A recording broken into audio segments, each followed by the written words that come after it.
before skyscrapers dominated city skylines, before automobiles transformed transportation, before modern technology reshaped daily life. Another revolution was taking place. A fashion revolution, one so dramatic that it altered architecture, furniture, public transportation, and social behavior. The cause was not a machine, not a political movement, and not a scientific discovery. It was a dress, or more precisely, a new way of constructing a dress. The crinoline dress, a garment so large that it changed the physical space around the people who wore it. At its peak, the silhouette became one of the most recognizable images of the 19th century.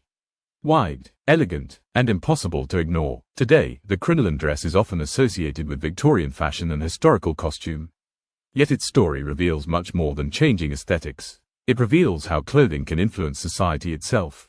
Because fashion does not simply reflect culture, sometimes it reshapes it. The crinoline dress is generally defined as a dress supported by a structured underframe designed to create an extremely wide, bell-shaped silhouette. While the outer fabric attracted attention, the true innovation existed underneath. The crinoline structure, an engineered framework designed to support enormous volumes of fabric without requiring excessive layers of heavy petticoats.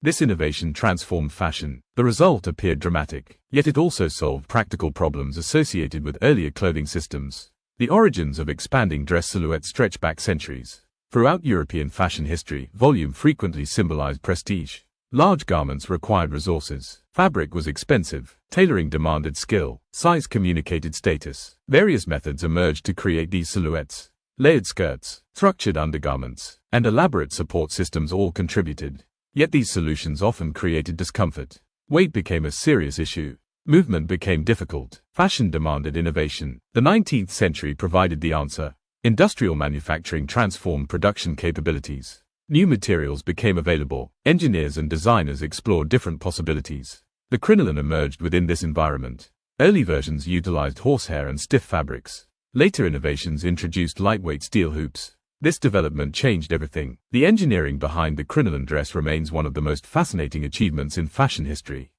The objective was simple: create maximum volume with minimum weight. Steel hoops accomplished this remarkably well. Instead of relying upon numerous heavy petticoats, the structure distributed support through circular frameworks.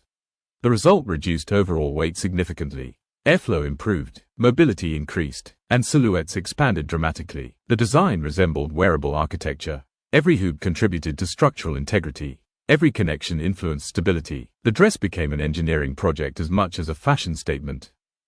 This combination of technology and aesthetics helped fuel its popularity. Psychologically, the crinoline dress represented more than style. Its scale altered perception. People occupied space differently while wearing it. The silhouette commanded attention. Movement became more deliberate. Presence became more visible. Observers could not easily ignore such garments. This visibility contributed to their social power. Throughout history, clothing often communicated status. The crinoline amplified this function. Large dresses required resources, maintenance, and specialized construction. The silhouette therefore conveyed social position.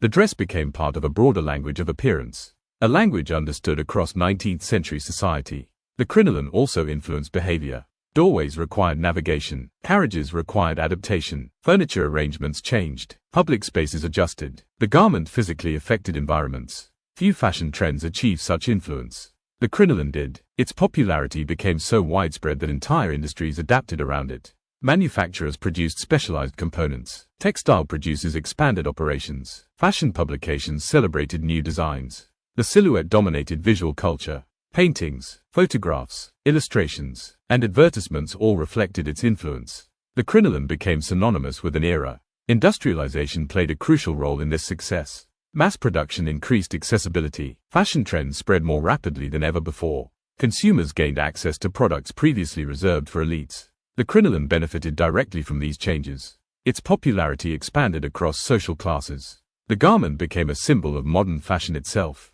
Yet no trend remains dominant forever. Changing tastes eventually encouraged new silhouettes. Fashion moved toward different forms. Bustles emerged. Shapes evolved. The crinoline gradually declined. Its reign proved relatively brief compared to some historical garments. Yet its impact remained enormous. The legacy extends far beyond Victorian fashion. Modern designers continue studying the crinoline as an example of structural innovation.